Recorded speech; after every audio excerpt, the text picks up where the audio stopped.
আমি জেগেছিলাম পুরো সময়টা। চারপাশে তীব্র সাদা আলো, শরীরটা টেবিলে শুয়ে, আর মনটা অদ্ভুত এক ভয়ে শক্ত হয়েছিল। একটার পর একটা কাটার চাপ আমি অনুভব করেছি। ব্যথা নয় শুধু, এক অদ্ভুত চাপ, যেন বুকের ভেতরের শ্বাসটুকুও কেউ ধরে রাখছে। চোখ ভিজে এসেছিল, কিন্তু কাঁদতে পারিনি, কারণ তখন একজন মাকে শক্ত থাকতেই হয়, দুর্বল হওয়ার সুযোগ নেই। শরীর কাটা হচ্ছিল, কিন্তু মন পুরোপুরি জেগেছিল। 7টা স্তর পার হয়ে আমি শুধু একটাই কথা ভাবছিলাম, আমার বাচ্চাটা ঠিক আছে তো?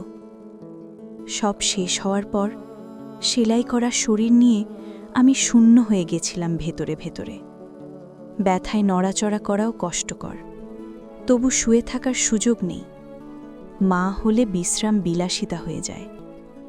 আমি উঠে দাঁড়িয়েছি ব্যথা নিয়েই, হেঁটেছি সেলাইয়ের টান বুকে নিয়ে, কারণ আমার কোল ফাঁকা থাকার কথা না, কারণ আমার ভালোবাসা আমার যন্ত্রণার চেয়েও বড়।